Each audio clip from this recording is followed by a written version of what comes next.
Welcome to Shit My Soul Says, a podcast about all things woo. I'm Jillian. And I'm Rosalie, and we are obsessed with anything having to do with alternative spirituality. And we want to share our obsession with you, because woo is fun, but it's more fun with friends. I'm a reincarnation coach and energy worker. And I'm a practicing witch, so we've been around the woo block a time or two. Mm-hmm. Each episode, we will be digging into a different topic, from tarot to third eyes to energy healing. We'll share our personal experiences and offer you practical advice for your own practice. So whether you're new to all of this or queen of the pagans, that's me. Everybody is welcome. No witch card needed. This is inclusive woo. We just want to laugh with you, learn with you, and talk about some woo shit with you. So let's do that. Let's talk about Shit My Soul Says. Hi, Jillian. Hi, Rosalie. I think it might be time for the weekly woo. The weekly woo. Woo. Yeah. Why don't you tell our listeners what the weekly woo is? I would love to. So the weekly woo is when we talk about some woo shit that we've gotten up to over the past week, or that's happened to us, or that we've swam through, or that we ate, or it became a part of our lives somehow, and we share it with you. I hate to say it, but I'm not sure I've ever swum through any woo. I think I have. Well, there you go. I think I have. That's not my weekly woo, but I think I have. Okay, well, what is your weekly woo? Okay, well, my weekly woo is not as exciting as swimming through woo, but it's work related, so very appropriate for what we're talking about today. And it kind of is like building on other weekly woos. Anyway, it's just been really fun getting up to astrology at work. So, we've talked in the past about like how you can use astrology as like your gateway drug at work, your gateway woo at work, rather. So I have. So me and my boss are both Aries. Mm-hmm. And so it's a handful with the two of us. And then I'm on a project that's another Aries. And like, as soon as we met and she found out I was an Aries, she's like, oh, we're going to get along. I think I've shared that one before. But so we've got this other person on our team who's not into that kind of stuff at all. And anyway, so didn't know how he was going to take to like astrology talk, but we've been educating him about astrology and what his sign is, and found out his wife is an Aries too. And we're like, oh, you've got a handful. Oh. And as he was like, so then we were all talking through it, me and my boss and him. And he was just like, oh yeah, that does fit her. I was like, yes, we've got astrology in the house. I mean, like, we're at the first level. They'll just keep climbing. And then also we have Slack at my work, and there was an astrology Slack channel, which I joined, of course, and it was like dead. And then somebody joined in and was just like, oh, I found this channel. I'm excited. So it's like, yes, let's talk about astrology. So then we all had to go and talk about our rising signs and our moon signs and our sun signs, and then the channel went flat. But I was really excited for the ray of sunshine that it provided for a moment. So that's adorable. That's my weekly woo. That's how I've gotten up to woo. That's the woo I've swum through in the past week. What about you, Rosalie? What woo have you been up to? Well, I've had a couple of woo snacks. So one of them was interesting. I needed to talk to a doctor and like a telehealth thing. Oh, yeah. And we were talking about mental health stuff because I was calling to get a refill on some of my psych meds. And I was talking about how I'm doing some like really deep work in therapy. So, I'm pulling up stuff. And so I'm experiencing maybe more depression and anxiety than I would have. But it's not because my meds are wrong. It's because I'm doing the deep work. Yes. Like I feel mentally strong enough to start doing some of the deeper work. And she was like, oh, I've been doing that in my therapy too. And you know what? I just really feel like 2022 is the year of healing. Oh. Right? And then she kind of had this moment. She was like, wait, I can't talk about this with the patient. She was like, then for us, because we're both working on healing. But it was clear like she had this like woo sort of global, we are all one perspective, and then she had to rein it in. Oh, I love that. I'm looking forward to the day that it doesn't have to be reined in. I know. I don't think it's going to be in this lifetime, though. You never know. You never know. But that also matches up with my favorite Lee Harris. Remember what he said? I said this in the past. Healing is accelerating. I know, and that's why I was so excited to tell you about it. I'm excited to hear it. My other weekly woo, because this time I got to. You go. Is that earlier this week, one of my neighbors asked me to come over and help deal with a little potential haunting situation. Oh, fantastic. So I was like, oh, I'm Rosalie Forrest, paranormal investigator. I love it. I can see the logo. Right? I don't feel like it's ethical for me to take money for dealing with paranormal hauntings and entities and stuff for various reasons. So I couldn't do it as a job, but I kind of want to do it as a job. I don't understand why you wouldn't see that as something you could take money at. People do. I know, but it's because, I don't know, it's just there's so many unethical people out there who do that. And, you know, when I went to her place, it was just so minor. Like the thing that it was just such a tiny, tiny thing. And I was like, oh, you have to do 2 things and then you'll be fine. And I was like, I would feel terrible if somebody were paying me. And I was like, you're ghost free. There's nothing here. Well, I would pay you. Or maybe you could do a barter. Maybe you could do a trade. Maybe a sliding scale. Yeah, there you go. Or donation. Like whatever you feel like this is worth to you. Happy to take it. That makes me feel better than like, it's going to be $800, yeah, please. Yeah. Totally get that. Well, that's actually a good segue to our topic. That's right. Our topic is work. Yes, jobs, career, callings, taking money to do stuff. Yes. Hopefully you're making money doing stuff. An exchange of money for your time, energy, and expertise. Exactly. I like that. So before we get into that, shall we do an ad break? Let's do an ad break. So listeners, we love you. We really do. And we love doing this podcast. We really do. And it turns out that making a podcast costs money. Yes, it does. With hosting and websites and taxes. Even when you make no money, you still have to pay taxes, it turns out. So we were kind of hoping that we wouldn't have to be doing this season, but if you like our show, which we hope you do, since you're listening, we would love it if you, first of all, would subscribe to us on whatever podcast listener you use, rate and review us on Apple Podcasts, and tell your friends about us. Yes, put the word out there. Help us grow our audience. If you head on over to our website, shitmysoulsayspodcast.com, you can sign up for our mailing list and get notified of new episodes and other things that we get up to. Yeah, and you can also link from our website to our Ko-fi site. Yes. And on Ko-fi, you can give a monthly recurring subscription, or you could just do a one-time donation. Yeah, you can go ahead and buy us a cup of coffee. You could pay for hosting for a month. It's $19 a month. You could pay the minimum amount of taxes for us for a year, which is $150. Whatever your heart desires. Exactly. So no amount is too small except for whatever like the minimum is on the website. Yes. Because we don't have control over that. Yes.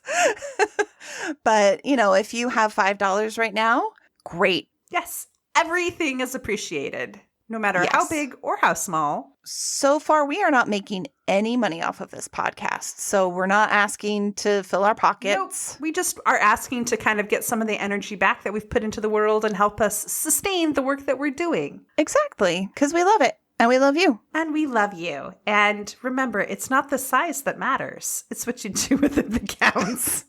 I don't know why I said that. We're not cutting that. As soon as I said, it's like, yeah. And we will make good use of your donation. Thanks for listening to us ramble. And now back to the show. Here we go. Welcome back from that tasty little ad break you just munched on. And so we said we're talking about work today, or career, or calling, or whatever you want to use, whatever term you want to use. And we have a lot to say about it, to be honest.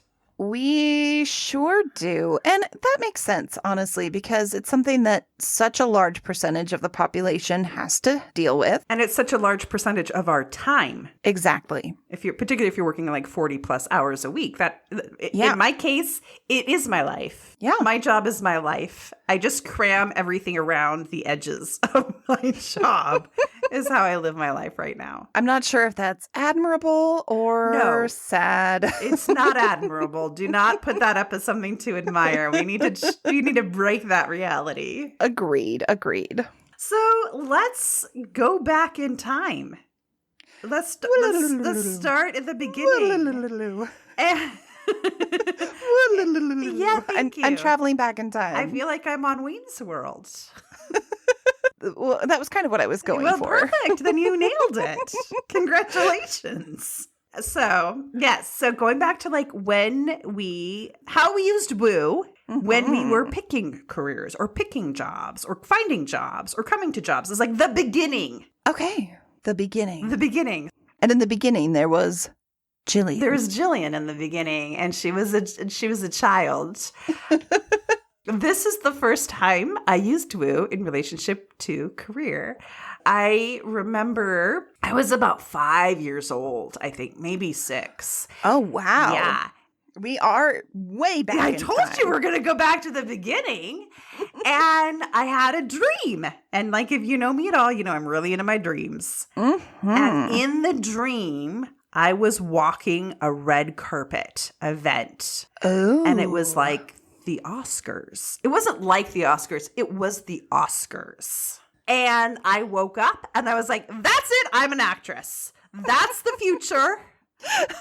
I'm an actress. And it literally was that moment that I decided I was going to be a famous actress. Right, like a famous Hollywood star. Yes. And I will tell you, I did not let go of that dream until I was in my mid-20s.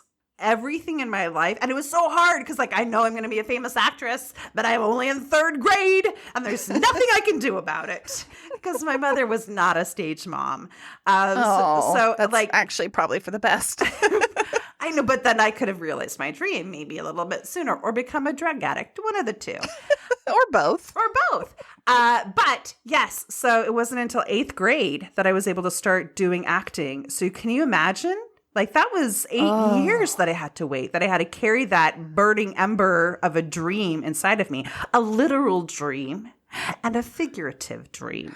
That makes me sad for little baby Jillian because, when you truly are so excited about something as a kid, wouldn't it be great if your parents encouraged that? Yes. Not like, oh, you've got to go be on Broadway and go to Hollywood and you have to be in commercials and you have to do this, but more like, oh, this is an interest of yours. Let's get you enrolled in some acting camps or classes. Completely agree. That's why that's very much my perspective when it comes to kids. If you have an interest, let's support it. I mean, Instead I was taken to gymnastics and piano and none of that panned out. But I stuck with acting for year after year after year. I could understand if it was something I was interested in for 3 months, that maybe, but literally... Sure. 8 years later, and I'm still trying to find out how to get into acting. So yeah, it was definitely a career path I had to forge on my own. Yeah. Poor baby Jillian. That was baby Jillian's dream. And it was a real, and that's a whole nother podcast that isn't related about how that dream died. It was a very slow and painful death, to be honest. Because it's hard, because it was it was such a huge part of me for so long. It was hard to let go and realize that that phase had ended. Yeah. Yeah. So that is one of mine. It's interesting because I did not have anything like that as a kid. I mean, I wanted to be everything from a Dallas Cowboys cheerleader when I was little to a doctor to an actor actor to a rock star to a marine biologist, which I don't even like fish. Do you like the ocean? It's okay. Yeah, that probably is good that you didn't pursue that career.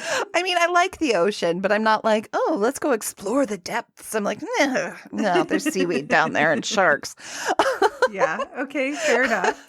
I went through everything, and I had a million different majors in college in my head, right? We didn't have to declare a major. That's right. So it was just like, oh, I'll just do whatever. And I want to do this major and this major and this major. So I really had a lack of focus. And that continued after college when I started working. And I didn't use woo for that until I was really at the end of my rope. I was in a job that I was truly miserable in. And I had a boss who... He was a nice human being, but he wasn't a good boss. Okay. Yeah, fair enough. That happens. And there were a bunch of layoffs that happened at my job, and I wasn't one of them. But he was like, hey, just so you know, you should have your resume prepared. Ooh. Well, at least he gave you a heads up. But Well, yeah. But then I quit the next day. So you're like, that's all I needed. Peace out.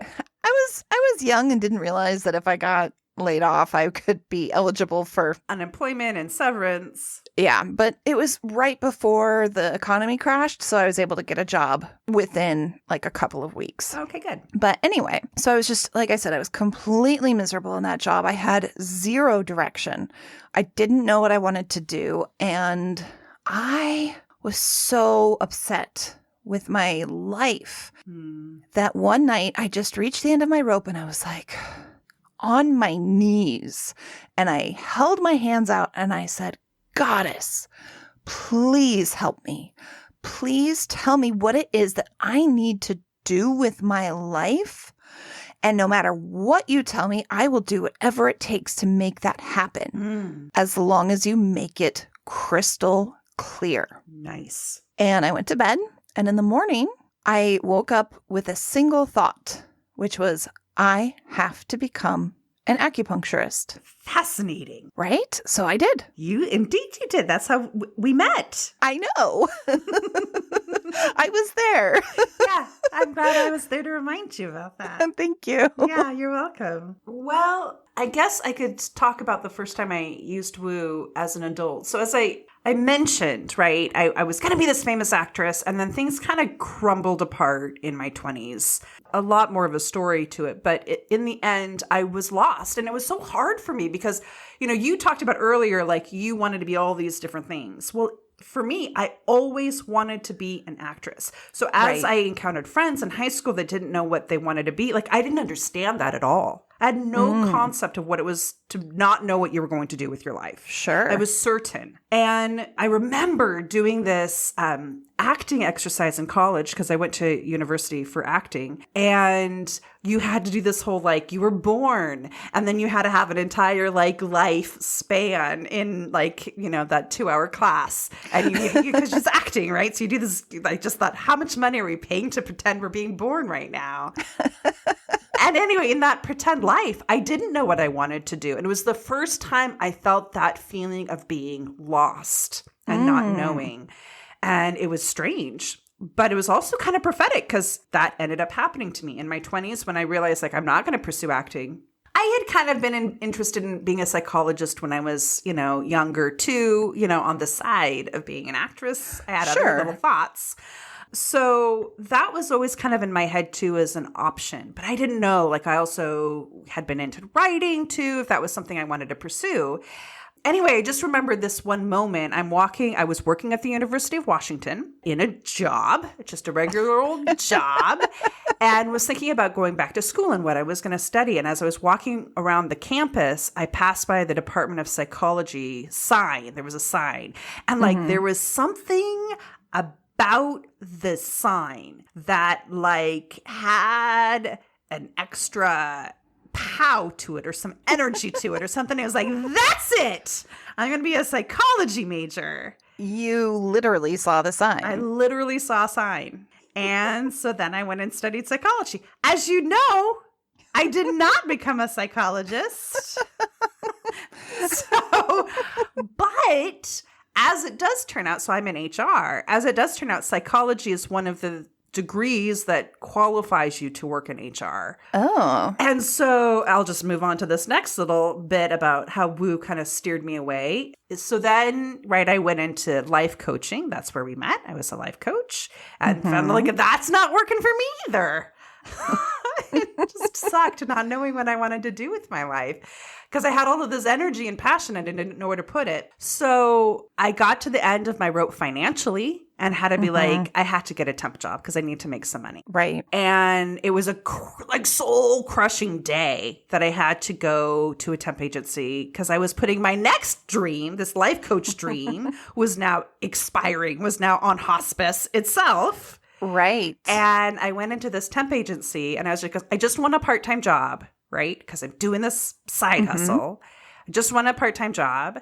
And so they're like, oh, well, we have this job in HR. And I was just like, oh, I've never worked in HR before. That sounds kind of interesting. And when I got that job, then I finally kind of felt at home. And so for me, the way that woo kind of came into place there is like, I had a dream, I had a sign, and then finally I just kind of went with the universe's flow. Like I just feel like the universe carried me to HR because ever since I've been in HR, I love it. I love it. It combines, helping people out with some of my technical skills. So awesome. That's my little woo journey to ending up in HR. And who knows where it's going to take me next. Because these things still percolate. Acting still percolates in me and the life coaching still percolates in me. Like there are things that I still have to give. And at this point, I'm just kind of letting it out to the universe to be like, you let me know what you want me to do and I'll do it. In the meantime, I'm getting a paycheck. It's funny because that ties in really well to my experience with really struggling with failing at what I viewed as my calling. Yeah. Yeah. So I struggled as an acupuncturist, which I know you're familiar with because it was happening while we were friends and becoming business partners in another venture. And I had this complete, catastrophic failure of all of my income streams all at once. So my private practice space that I was renting, I was told suddenly by the person I was renting it from, this is your last week, get your stuff and go, because she was no longer going to be available to rent that space to me.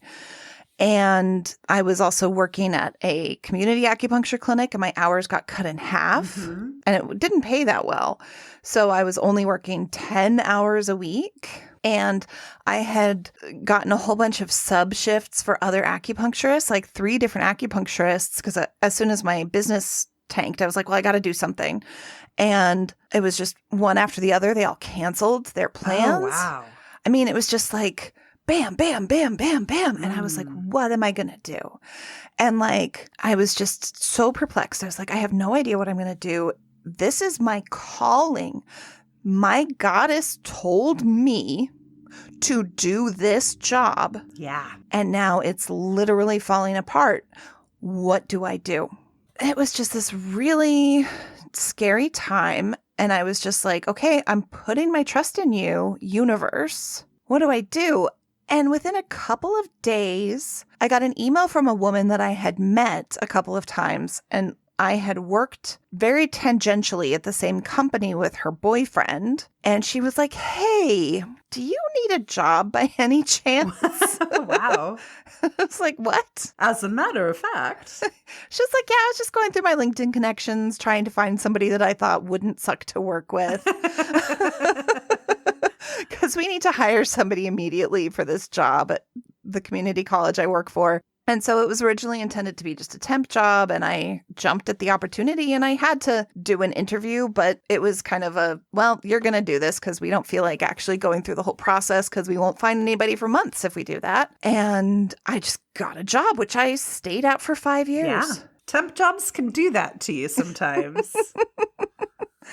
And it turned out to be, in many ways, a blessing, and in many ways, a not so great experience, but I learned a lot. Yeah. And the universe was like, hey, acupuncture turns out is not the right job for you. Yeah, exactly. But it's something people don't talk about very often, right? Is dreams that die. and how to deal with that, right?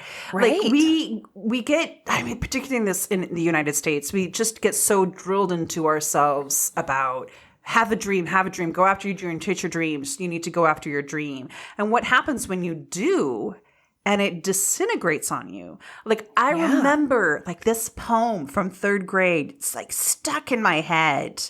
And it was, we were doing it as a calligraphy project. Hold fast to dreams, for when dreams die, life is a broken winged bird that cannot fly. Oh. Yeah. And remember at that point I was hot in my acting, like I'm going to be a famous actress. And like, so anything that had to do with dreams, I don't know why, but that poem just resonated with me. And it's still something that I think about. Like, is my life a broken winged bird? I don't think so. I don't either. But I don't know. It's so empowering and impassioning when you have a dream and you're putting your energy into that.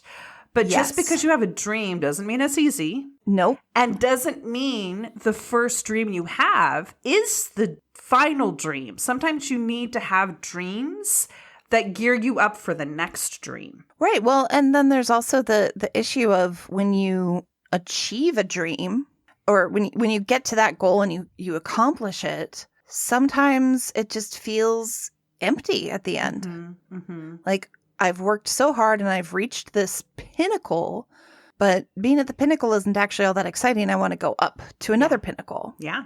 And, you know, I don't know, for me too, part of it is kind of about motivation, right? Did I really want to be an actress, or did I want the adoration? And when I stopped wanting the adoration, then maybe I stopped wanting to be an actress.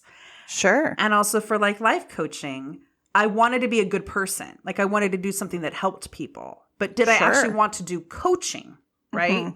I don't know. Well, and for me, you know, when one of the things that I was really excited about with acupuncture was that I was like, I can be my fully woo self. Yes. And have it in like this nice, scientifically proven package. Legitimized. It legitimized. And I was a very good acupuncturist, but it was a problem for me in a lot of different ways, which I'm not going to go into. But when I was, again, at the end of my rope, because my calling, as I believed it to be, had fallen through the cracks and just completely disintegrated. And I was like, Goddess, why? Why did you have me become an acupuncturist? And the response I got was, so that you would know that you don't have to be an acupuncturist. I remember that. I know. The most effed up thing, honestly. I mean, it's good. Like, after it took me a while to, like, get it. I was like, okay, I get it. But, like, it's so, like, the universe has a sense of humor. It took me years to understand it. And also, like, that statement made me lose my spirituality for a long time. Yeah. Where it's like, okay, that's just fucking bullshit. Clearly, the universe doesn't understand money and student loans. Well, you know, you make a good point, too. Like, when your career is tied up with your spirituality, right? And that goes away or gets damaged, your career or your calling. Like it, for me and for you, it ended up damaging our spirituality as well, right? Because like it got tainted because they're so enmeshed with each other. It took a long time for us to heal. I mean, it took both of us years to heal.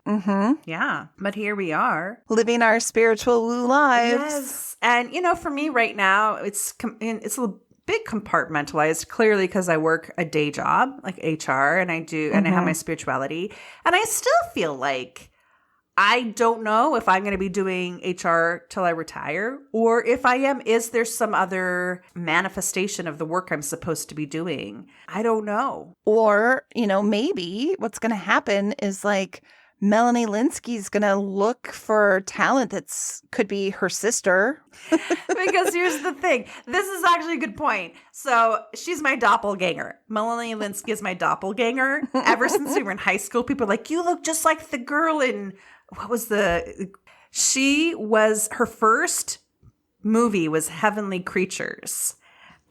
Which she was, I think she was a murderer. I never watched it, actually. But, like, from her first movie, everyone's like, you look like just like this chick, and I do. And so it's really weird, but it's really weird like watching her on anything because I'm like, that's me. And that's also kind of what I think, like maybe she was born exactly 1 month after me on May 18th, same year. And I think maybe she's my split soul, because apparently that's a thing that you can have your soul in two different bodies. Like, so I just think she's the one that pursued acting. Like, she got the acting, right? She got to do that dream. So that's why I'm over here being like the day in a life kind of person. So, Melanie, if you ever want to know what your life would have been like if you hadn't pursued acting, just give me a call. I'll tell you all about it. I'd be really interested to see how the two of you got along. Yeah, me too. It'd be kind of a trip. I don't know. Maybe like an explosion would happen because our two souls would be in the same room, and like I don't know. Like a sci-fi movie starring Jillian Harrington and Melanie Lynskey. Well, moving on to kind of just some day-to-day job stuff. Yeah. That's the big, heavy career calling stuff. Right. Like, and that is an important thing, because sometimes to pick a career or a job, you just go with what the universe presents to you. And other times you work really hard to get somewhere, and there's no wrong way or right way to do it. And sometimes you just literally fall into it. Like happened to me. Like literally something just, maybe I shouldn't use literally this way because I didn't literally fall into anything. That's the improper use of the word literally. But sometimes the universe just can set you up for something and you have no idea. And all of a sudden you're doing this new job and you would never had gone out to do this. Right. And yet you find yourself in it. And so there is something, I think, to letting go and going with the flow.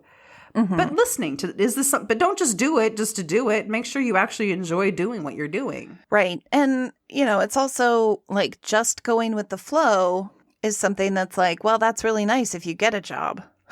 Yeah. But if the flow doesn't lead you to enough money to live, you got to do what you got to do. Yeah, absolutely. So let's talk about getting a job for that matter. Good segue. So I've talked about this before, but I am a huge fan of this technique. So now we're going to be giving you some good techniques to use in your job situation. Yummy. I wholeheartedly believe in making a list of what you want in your job. And I've done this multiple occasions, and it is kind of amazing how much this works out. So when I first moved to Portland, I made a list of everything that I wanted, including to be on the MAX line. So the MAX is like rapid transit here in Portland. I wanted the job to be on the MAX line.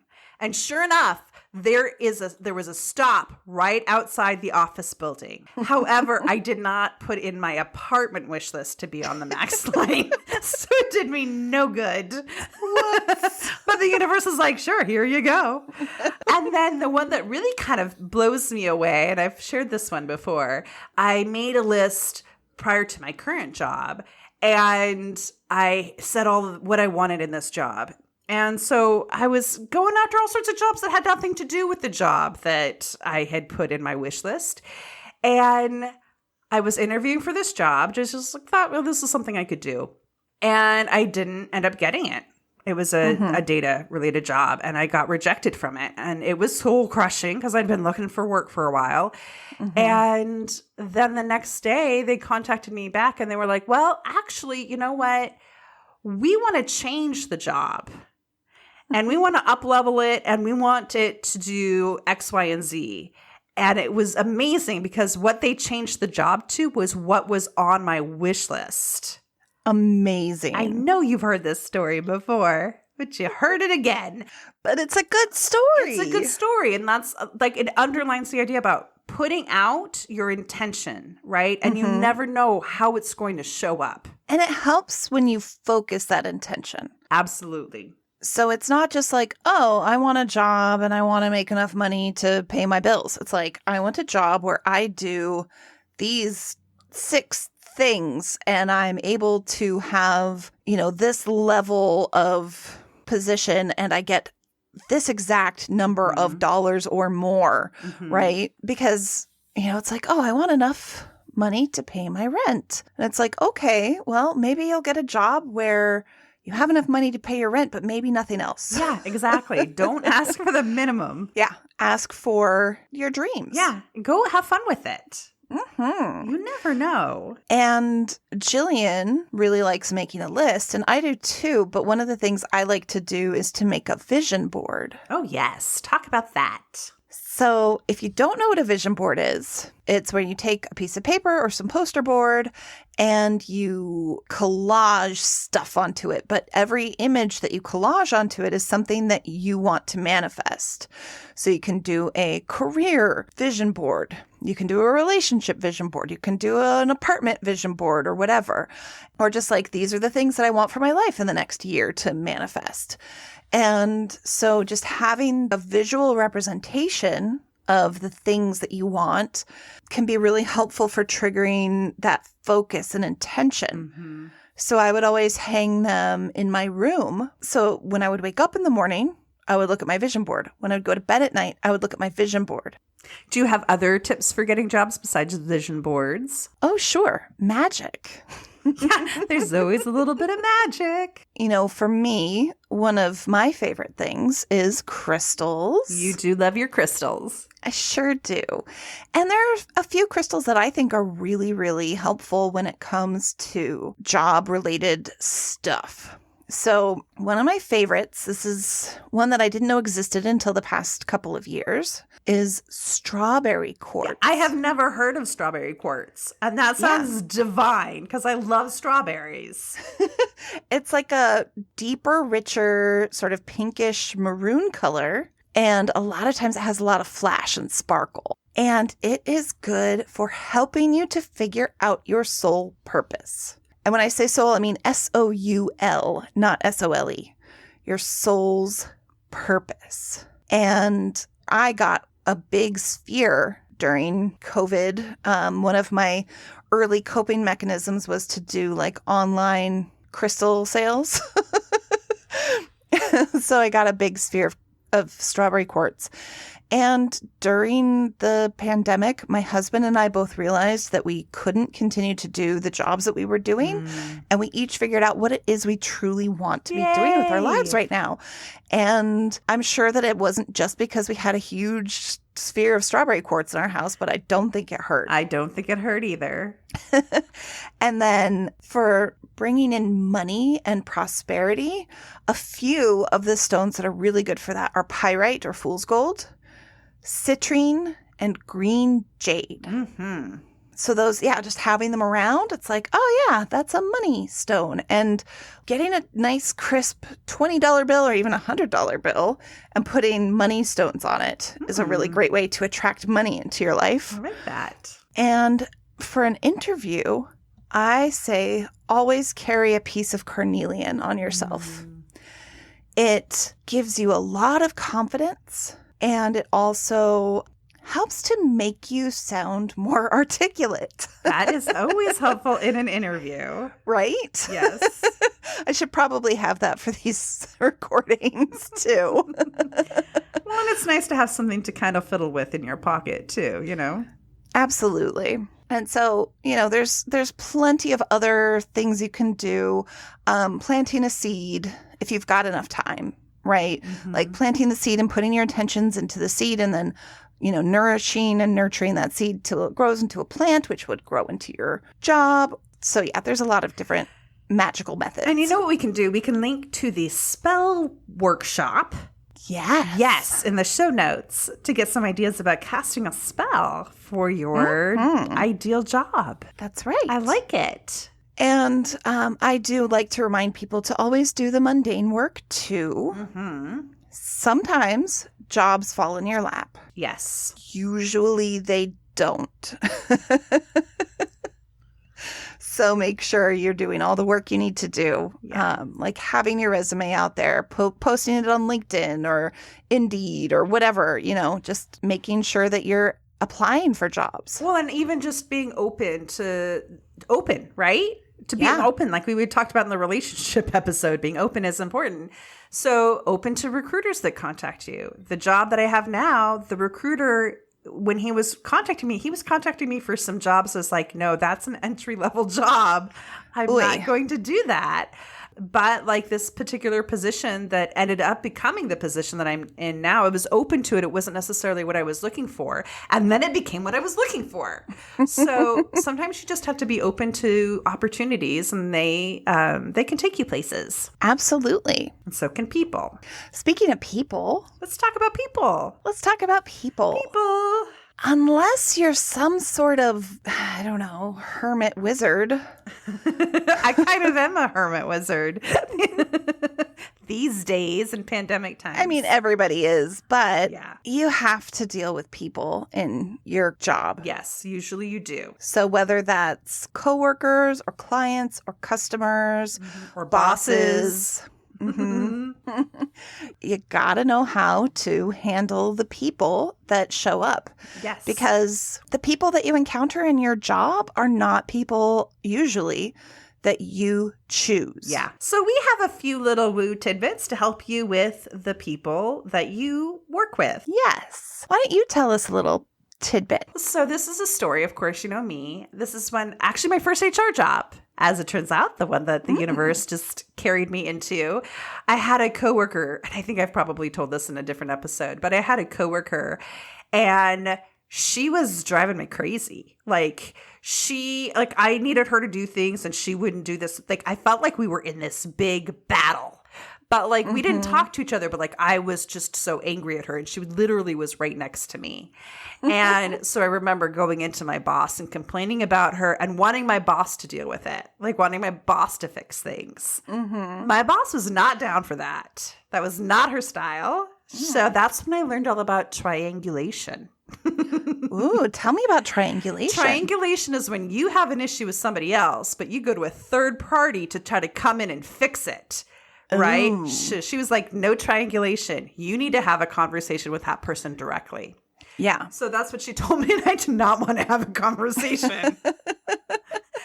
But I was just like, okay, my boss wants me to fix this because I've complained about it, so now I got to deal with it, but I don't want to have a conversation. So what do I do?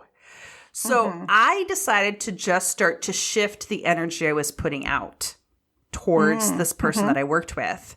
And how I decided to do it was to first, because I was so focused on being in this battle with her and being angry about the things that she did or did not do. I decided to just focus on what we had in common. Oh, sure. And as it turns out, she was a big Star Wars fan. Oh. And I like Star Wars. So I just kind of started putting my energy and how I thought about her, instead of putting my energy into the things that she wasn't doing that I wanted her to do, I started putting it into how we had similarities and what we were in common. And also maybe try to see the other side of the coin about maybe why she was, other explanations about why she was reacting way she was. And it wasn't necessarily about she was out to get me, but maybe she had some other priority she was dealing with. And it was amazing to me. It was a huge lesson to me because our relationship completely transformed. She went from being my enemy to being my friend. She even took me out to lunch, right? We became good friends after that. Sure. And it was just simply about shifting the energy that I was throwing at her, and it shifted the way that she acted with me too. So that's the passive aggressive way to fix your or just the passive, no aggressive about it. Yeah, I was going to say that's more passive. It's just passive. It's not even passive. It's just, it's taking that paradigm of we have to confront these problems and shifting it and saying, I'm going to adjust how I am coming across in the world. Yes. And see if that helps to resolve the problem. Yes. Because the thing that I've learned is and I have this actually in my current job, that there's somebody that has this war energy that they come back and they, anytime they talk to you, it's like they're pushing at you or trying to fight against you. My reaction is I want to fight back. Yeah. Which normally that wouldn't be but with that person, I just always want to battle them. And it's when you put battle energy out, you get battle energy back. Right. Yeah. And it's interesting, too, because sometimes you might interpret something that they say as this huge, oh, my gosh, or they forget about the thing that you asked them to do. And you're like, they're trying to sabotage me or whatever. You create all these stories. Right. You create stories instead of being this person has their own separate existence and their own separate reality, and they're doing their thing. And maybe I'm not part of that equation. Yes, exactly. Except tangentially. Yeah. Maybe I'm reading, it's particularly when we communicate via email, right? It's easy to read into things. Oh, yeah. But, and the truth is like, you know what? Even if there is something there, it probably has little to do with you and has more to do with how they feel about themselves, the day that they're having, or how they judge themselves, and maybe they're throwing it on you or whatever. So the one thing that I like at my current job is we use the concept of grace a lot. We talk about that, giving each other grace. I've never worked any place that, but it's like a thing. It's like, we're going to give each other grace right now. I'm going to give you some grace. I know how you're starting a job right now. There's grace to be given, right? So it's really lovely when somebody gives that to you, and then it's easier for you to give it to other people. So I really like that. That really creates a culture of understanding. Yes. And space, right? Yeah. Yeah. I really like that. Yes. I'm going to kind of switch gears a little bit, still talking about dealing with people in your job. As an acupuncturist, I had to deal with people. Yes, you did. And all of their stuff. All of their stuff. And all of their stuff is laid out bare, just like out there, because they're saying you're a medical practitioner and I'm going to trust you. And I had a partner in my clinic. So there were usually 2 students who worked together. And she and I had a client that we were working with. We had been working with her for a while. And she had a lot of long-term chronic pain and was really struggling. And she had a lot of emotional issues because of that as well. And I went into clinic every day with my energetic shields just powered up to the max, right? And I would wear rings and other jewelry to make sure that I had every tool that I could at my disposal to deal with the people's energy. Because when people are sick and in pain, their energy is not great. And my clinic partner, she came out one day and she looked at me and she's like, every time we see her, I feel like her energy just comes into me. Oh, yeah. And makes me feel awful.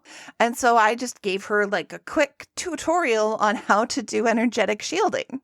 Yay. And she was like, wait, you don't have that problem? And I was like, no, because I have shields. And after that, she didn't have a problem with that patient anymore. But that's something where it doesn't have to be a patient. It could be just dealing with customers. I've worked in plenty of customer service jobs, retail, service industry, restaurants, where you get angry people. Yeah. And that anger energy is just violent. It likes to come at you. Yes. And attack you. And you feel it when somebody's mad at you. It's like, oh, ow. Yeah. And so having something to mitigate that anger response or, that neediness too, because sometimes people are just like, I need you to solve all of my problems. Yes. And there's other issues that clients and patients and customers will have that they just put on you. And you didn't sign up for that. Yes. Yeah. So just having energetic shields and just protection and barriers, and then also cleansing. Yes.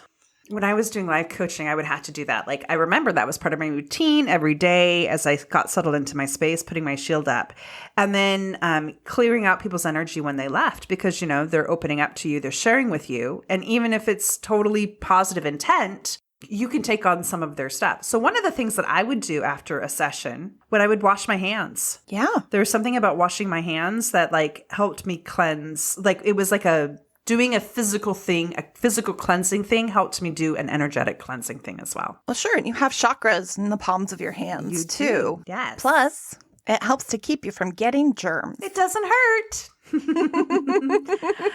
I also am the kind of person that often people will come to, or at least I have been in the past, that they'll come to complain about things, right? Yes. So they'll sit there and they'll complain and they'll complain and they'll complain. And I want to be the supportive space, but that complaining energy, that gets in my crevices too. So what I will do is imagine the golden wastebasket in between me and the other person and just let their complaining energy go into that wastebasket. And also do the shielding too, right? But yeah, I like using the wastebasket at work. Yeah, complaining and gossip Yes, and gossip. are two things that I get sucked into really easily because I match other people's energy very well. Yes. And so I like the idea of having that energetic wastebasket in between you and a person when it's like they're a complainer. Mm-hmm. If I talk to I like them, but if I talk to them, they're going to, shit all over everybody in the office. And they probably shit all over me when they talk to other people. Yeah, exactly. And same thing with gossip, right? Yeah. It's like, oh, yeah, let's find out what's going on with so-and-so. And it's like, that's gossip. Yeah. It's not actually good. No, it isn't. And it's not healthy. It doesn't actually get you any place. It only poisons the waters. It poisons the energetic waters at work. And I used to really get into gossip. And then I was swimming in a cesspool of gossip. And I was just like, I am staying out of that from now on. It doesn't mean it doesn't happen every now and again. But like, I really don't want that to be my reality because I know how it just poisons the work environment. Yeah, it really does. And people stop trusting you. Oh, yes. Because there's that like, oh, if she's gossiping about Bob to me, maybe she's gossiping about me to Bob. Exactly. When I was in college, I worked in a department at my school, and there was a director who was like an elected position. And I didn't know this because I was just a student worker, but everybody who worked there just could not stand this woman. So when it was her last day, after she left the office, everybody was like, yay, she's gone. And the next day, they got like a sage bundle and they smoke cleansed the entire space. And they were actually like, oh, hey, you know about this stuff, right? How do we do this right? And I was like, well, let me show you. But it was just like getting rid of that person's particular negative energy, the vibe of the person who's causing all sorts of problems. I even found a spray, an energy cleansing spray at a new age shop. And I remember getting that to some of my previous coworkers. I'm like, you need this stuff. Cleanse the air here. It needs it. Yeah. And so that is something that you can do, depending on where you work, right? Like if you work at a retail environment, they're probably not going to be cool with you like smoking and spritzing. But, if you work in your own office space, you can do that. You can even just use like crystals, because that's my role. That's my jam. And so like cleansing crystals or spraying salt water or cleansing sprays or smoke cleansing, just anything to clear out that negative energy. Or even, if you don't feel comfortable bringing things in or can't, even doing energetic cleansing. So very similar to the energy workshop that we just did, where we went through your energy body, you can use some of those techniques to clean your space. Right? Imagine Imagine it being filled with this bright, warm light that's very cleansing, or the pop rocks thing that can pop any negative energy. Like all of that stuff you can use on your body, you can use on your space too. You can ground your space. You can give a grounding cord to your space. You can also actually clean your space, right? Yes. So like if you work at a big company, you probably have custodians, but they're not going to go to your desk and like deep clean it and organize it for you. So it's like getting a wipe and getting your keyboard and your mouse and like just getting everything kind of deep cleaned. Get those doorknobs that people are constantly touching. So literally cleaning. Yeah. I always love doing that because there is something that you're literally cleaning. And I think you're doing energetic cleaning as well. At least I always feel like I do, because when I clean my workspace or my house, I can feel the energy feels cleaner too. For sure. So that's about dealing with people, the negative people in your space. Yes. So, another topic that is important with jobs and work is when you have tasks that are part of your job that are difficult. Yes. Or stuff that you just really don't like to do. Yeah. So I get performance anxiety sometimes really badly. I don't get it for like a podcast, so don't worry about that. But yeah, I mean, like seriously get like shaky and can't think and feel sweaty and all of that. And sometimes I have to give presentations. Like I have to give presentations to the president or the leadership team. And I'll use woo to help with that, to help me get through those time periods. So I'll ground myself. And then I also like to fill up with some red energy because red is like my color. And for me, it feels really powerful to me. So I'll fill up my space with red energy to help me feel powerful and confident. Don't you like to do a Wonder Woman pose I too? like to do the Wonder Woman pose too. Yes. I'll do that for interviews as well. The Wonder Woman pose. Because there is definitely something about your physical body, and it's actually been scientifically proven if I understand correctly.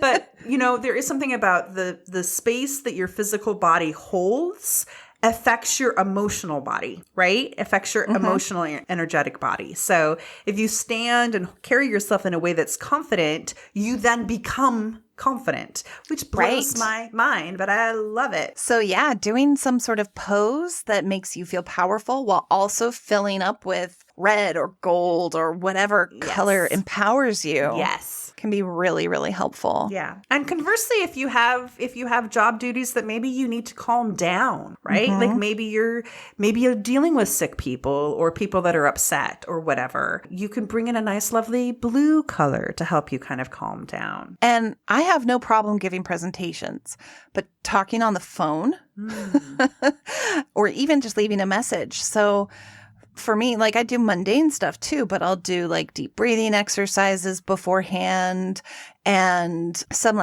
tapping on my body to kind of physically ground me in my space. Okay. So instead of having my brain go off and be like, "Whoa, I have to make a phone call." It's no, I'm just right here in my body. I just have to make this phone call. And it's not that scary. So, interesting. Yeah. I like it. Well, that's all I have for work duties, other than sometimes I'll use my intuition to decide what to do. But maybe I'm just using my feeling of what I feel like doing. So it's really hard because I'm I have so many mundane things for how to do the jobs that you don't want to do. But as far as woo stuff, that's about it. Well, let's talk about bringing woo into the workplace. Woo workplace. Woo workplace. Woo in the workplace. Well, I feel like you're the expert. Am I? With your, your weekly woo of, talking about astrology with your coworkers and joining the Slack and all that jazz. I joined the Slack and all of that jazz. There's certainly definitely bringing in woo subtly and kind of introducing it to the people that you work with. I know I'm referencing things I've said before, but let's pretend like you've never heard me say it before. My favorite was like I said, level 1, getting people into woo, letting them know. And I happened to work at a job where my boss is actually woo as well. And so I ended up using my intuition at work. So she would talk to me about, okay, well, here's what's going on in the leadership team, da da da da da. And I would be I'd listen to my intuition. And I'd be like, that person's only going to be here. She's going to be gone within a year. I can tell you that person is going to be gone within a year. And sure enough. Gone within a year. Gone within a year. So, I didn't use it. It's not like we used it to base work decisions off of because I feel that's kind of a line right there. You got to be real careful with. But at least it gave us, as I would tap into my intuition to try to get more understanding about what was coming up or what maybe the reality of the situations were, it gave us an extra perspective in dealing with this situation and what some of the options are on how we could approach it. Sure. So for me, one of the things to make work more woo is if you have your own workspace that you can come to every single day, which not everybody does have that, but make that space your own. And you can do that very subtly with crystals and you could have a little spray, right? A little spritzer for cleansing, anything that makes you feel comfortable and kind of reminds you about the woo world without being a giant pentagram and black candles, unless you're at Hot Topic. I don't know. And I had at my last job a palm stone, a labradorite palm stone. And that's a stone of magic. But whenever I was just frustrated with somebody or if I needed a little boost of anything, I would just take that palm stone and I would rub it. I'd rub it and I'd kind of let that get your rub focus. I get you. Fantastic. But yeah, so just bringing that magic in. Also, however you choose to adorn yourself. So whether that's necklaces or clothing or whatever, that's something that is potentially an option as well. And you made me think about something that has always stuck in my head. So once upon a time, me and my family was really into watching Survivor. Okay. Don't watch now, but it was a family thing. And I just remember the person who won the year that we were watching it, she had taped an intention on her computer monitor at work that she was going to win Survivor. And she looked at it every single day. So when she won, I was like, that's why. That's why she won. Because she had her intention that she looked at every day on her computer monitor. And I don't do that, but I should. Now that I tell the story, I'm like, let me start doing that. Yeah. Because I think, you are looking at it every day. And it's a really good way to get that in front of your face. And maybe, to your point earlier about the vision board, maybe it's not a phrase. Maybe it's a picture of something. Yeah, totally. It can be subtle. It doesn't have to be a whole collaged vision board. It could be maybe just a few things you're pinning up on your cubicle wall if you've got a cubicle wall. Or even like the desktop pattern or picture on your computer monitor, right? That's a great one. So something where it's just like maybe you associate colors with different things. You're like, I want prosperity, so I'm going to just have a nice green background. I love that. Whatever little ways you can do. It's something that if you're spending as much time as you are at your job, I think it's a great idea to bring in woo if you can. I am so inspired by that because we're now just going back to the workplace. I have a desk and I'm like, how can I use my desk to power up some of the things I want to create in my life? Yes. I love that. Something else, those little Himalayan salt lamps, they create a really beautiful glow that, in my opinion, helps to counteract the fluorescent lighting in so many offices. And also the ions coming off as it heats up with the light bulb help to, I don't know, do something good. I should know, but I know they're very woo, but I don't know. I don't know enough about the salt lamps to know if it's like a real thing. I don't either, but I do know that the light is beautiful. Well, even if it makes you feel good, right? Yeah. I guess the last way that I can think of that I connect woo to work is, I use tarot cards all the time to figure out what's going on at work. Like, oh yeah? If I'm going to get a job, if I'm going to get a promotion, what's going on with a conflict with somebody. I'll do tarot cards all the time to get just kind of a different understanding or a glimpse at what might be happening. So sure. Do you feel like it is accurate? Yeah, sometimes it's kind of creepily accurate. And you know what? I've actually not gone after jobs because of the tarot cards.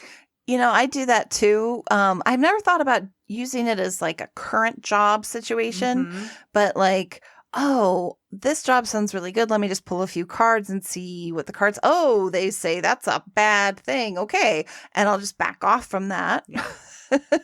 And, sometimes it's like, oh, you really should go for that opportunity. And I listen for sure. Yeah. Yeah. I know even in a situation where I'm in a temp job, waiting to be in a permanent job, just getting the reading from the tarot cards that it's going to come through gets me a chance to just feel a little bit more calm and settled and trust and not feel like I have to go out and try to find another job. Just being able to believe in what's coming up. Yeah. So Jillian and I are not perfect, as I'm sure you are shocked to learn. You're very shocked. Jillian, what do you feel like you still have to learn, and how could you begin to use woo in more ways in the work world? Yeah, in the work world. Yeah. So I think one of the ways that I haven't been so good at using woo with work is through money, funnily enough. So even we were talking earlier about making a list of everything that you want in your job, and I've put in the money and it'll get every single bullet point except for the money or just even getting raises or whatever. I think that's one area that I could use a lot of the techniques that we talk about all the time, whether it's crystals or spells or the energy I'm putting out. I think I have a lot more opportunity to grow when it comes to matching up money and woo. Me too. And I think for me, part of it, I think, is just that I have these mixed feelings about money where it's like, oh, well, don't be greedy. Oh, money is the root of all evil. And so there's just sort of these weird messages that come from the outside about money. And then there's also the stuff where it's like, money is the most important thing. And so there's a lot of conflict. And so it's hard for me to get the message that's in my head and in my energy to be cohesive. And so I think it's harder for me to get that intention out because I have so many conflicting feelings about it. Well, and I will say, where I don't use woo like to get more money, but I have experienced the vibrational aspect of like what you vibrate at and being able to get more money. Because when I'm in a place that I'm feeling very financially prosperous and I'm putting that out there, it's just amazing how much easier it is to have more money and to get more money. And asking for an additional $20,000 a year doesn't seem like that big of a deal, because and people are like, oh yeah, of course we're going to give you that much money. There is something about getting to a place where you feel like you are comfortable and you deserve that level of energy or that level of money. Well, money is energy. Absolutely. Money is energy. So it's like I'm watching some of these shows that are like about right now that are out like on Theranos or, WeWork or whatever. And it's just like the amount of money that got poured into Theranos and there was like nothing. Nothing. And I'm like, there's all of this money in the world. Why not give me an extra $20,000 a year? Right? If they're going to spend that much on something that doesn't even exist. Why not just have a little bit come my way? What about you? Oh, yeah. So for me, like one of the big things that I need to work on is just trusting that the universe and my goddess and my guides have my back. Yeah. And part of that is that I did have that trust and, stuff happened, which in retrospect, I can look back at that and say, okay, I've learned so much from that. Yeah. And there were a lot of important life lessons and I've come back from that. But there's still this like fear of, okay, let go, let goddess is the sort of the mantra. But the reality is like, oh my gosh, if I just let go and put my fate into the hands of some higher being that maybe doesn't actually want to spend all their time focusing just on me. I don't know. It's just hard. It's hard to sometimes have that level of faith. Yeah. I know for me, when I'm in the place where I do feel that level of faith, it's very relaxing. Yeah. It's nice to be able to just sit back and be like, I'm just in it for the ride. You take me where you need to go. It's also important for me to look back and be like, okay, well, when my acupuncture business fell apart, I was thrown a lifeline immediately. Yes. Right? Like the universe did not completely abandon me. It was like, okay, I'm going to pay attention. I'm going to take that lifeline. For a long time, it was very much what I needed. Yeah. Until it wasn't. And then you were able to let it go. Exactly. Yeah, I found that as well. Like things have a way of working themselves out. Even when they work themselves out, sometimes in a negative way, that there ends up being something positive that comes out of it. Yeah. I don't want to say like everything is always wonderful, because obviously people go through times that it is not wonderful. Yeah. But I will tell you, I had a moment, I remember when I had my business, where I had literally no money in my checking account and all my credit cards were maxed out. And I just started laughing. I just laughed because I like literally had no money. And for me, it was just like, okay, well, here we are. I don't have to worry about it anymore because I'm here.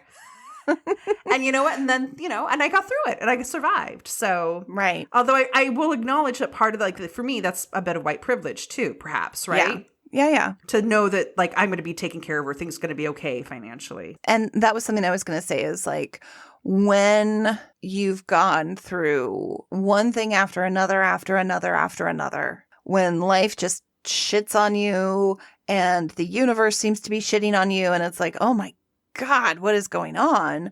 It's definitely hard, if not impossible, to feel like you have faith. Yeah, for sure. And to trust in the universe and whatever deities you believe in and the ancestors, etc. Very true. So I've had some of that in my life, and it's not that bad right now, but I'm still having some trouble letting go. So for me right now, it's like I kind of wonder if I totally trusted the universe, if it would have me exit my current job And I really don't want that. Like, I'm holding on so tight, but I'm like, I can see that you probably think that not doing this would be better for me, right? Right. But, like, I don't want to not do this. So it's kind of funny that I'm not really trusting the universe right now. I'm just holding on so tight. Well, and that's an interesting sort of shift to not trusting the universe, right? Like, the universe has something better maybe in mind for you, but you're like, it's too hard to change what I'm doing. It's too scary to let go. Yeah, exactly. Well, and and this is the way, maybe this is kind of the way I'm bargaining with the universe. I kind of feel like the current situation I'm in. So right now, and this kind of goes to like another area that I still have to learn and grow, is I'm not very good with work-life balance. Like I have work balance. This is what I have right now. And it's kind of like I've shut out a lot of other parts of my life. Like I've kind of neglected a lot of my friendships and relationships because I'm just so focused on work, or I'm too tired from focusing too much on work that I don't have anything else to give. So I could see that like not doing this job would be better for me. But my bargaining chip I'm using too is like, I just feel like the way that this job is challenging me, the way that it's hard and difficult, are important ways for me to learn how to grow. Like I kind of feel like I need to learn how to bring balance, and not that it's just given to me, right? That I need to learn how to create it in the face of the storm. So that's what I'm telling the universe, at least. I'm like, I need this. Just keep on giving me this. Because the thing I found is you could go into another job and every job has problems. Yep. And I know what these problems are. And I just want to stick to these problems. I don't want new problems. Yeah. I've broken these problems in. I don't want to break in new problems. It's the devil you know. Exactly. I'm cozy with this devil. I'm going to stick with it as long as it'll have me. And until I'm ready, until I feel like I've gotten what I've needed out of it. Because that's the other thing, too. I guess I didn't talk about that. For me, about woo, I feel like at the workplace is really some powerful places for us to learn life lessons, right? Oh, sure. Like what we're talking about through all of this, when it talks to interpersonal relationships and those battles, like there's a lot that we can learn, or about our confidence, how we value ourselves through money, all of those things, or how we show up. I think that it's where we spend the most of our time and most of our life, most of us who have full-time jobs. It's a rich place. It's not just a place to go to get money. It can really be used to the betterment of our beings and our souls. And that's why I try to bring that calling into my job, is like, let me figure out how to help people and help bring more light into the world through the mundane world. Right. Of my day-to-day job. I love it. That's my soapbox, people. You're welcome. Mic drop. I got real passionate there. You did. It was beautiful. I got worked up. All right. So let's talk about some intentions. Yes, let's talk about the intentions that we made last time and what happened. That's right. What was your intention last time? My intention was to have more time where I just like sat and just was with me. I'm guessing by the snort laugh that you did not do a good job. Not so much. I mean, there were moments, but like it's hard, I get like I'm in work mode. It's hard for me to just be like, I'm just going to sit here. So I've had a few moments, but I think maybe I wasn't as successful as I had wanted to be. Okay. Well, maybe that should be your intention again this week. Maybe. Or not. What about you? What were your intentions, and how did they play out? So my intention last time was to do what I was able to help with people who are struggling because of the conflict in Ukraine. Yes. And so I made a point of really focusing on that. I did a fundraiser on Facebook where I told people that for every $100 that was donated to a legitimate organization helping Ukrainians, that I would cut off an inch of my hair. And if I got to $2,000, I would shave my head. I did not get to $2,000. No, I was like, I see hair on your head, so I know that you did not get there.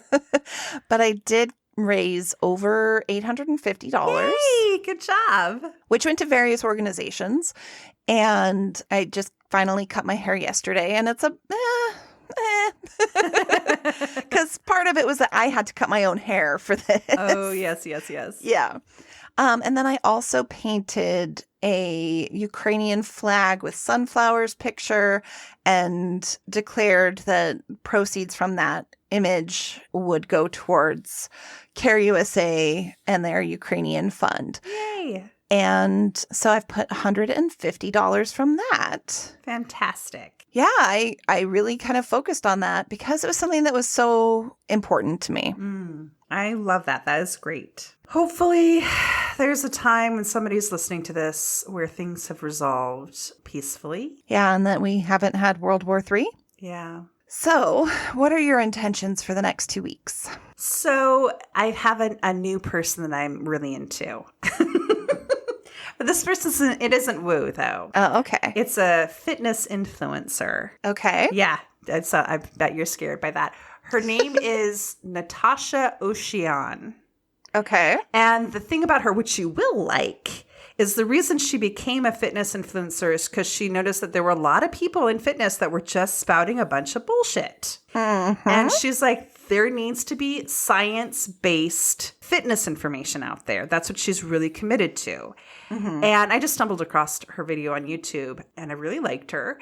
And she also had a history of eating disordered, fitness eating disorder kind of past where she overexercised and underate. And so she's very much into intuitive eating and like intuitive living too, and just listening to your body and all of that. And for me, the way that I've always dealt with food is, very much a diet mentality, or like, I can't have this and I'm going to be hardcore about that. And it's very rule based. Mm-hmm. And same with my life as well, not just in food, but like, I have to do this so many times a week and I have to have this structure. And she just, she does these videos where she just does like a day in the life about what she does and how she lives her life and what she eats. And it's just so what I want to be, how I want to live my life, right? To be balanced and just enjoying, like eating the foods and enjoying it, eating fresh food and just making choices that are healthy, but not because it's like some rule, but because it inspires you. So anyway, my intention, so I'll link to her in the notes, but my intention is to get more of that kind of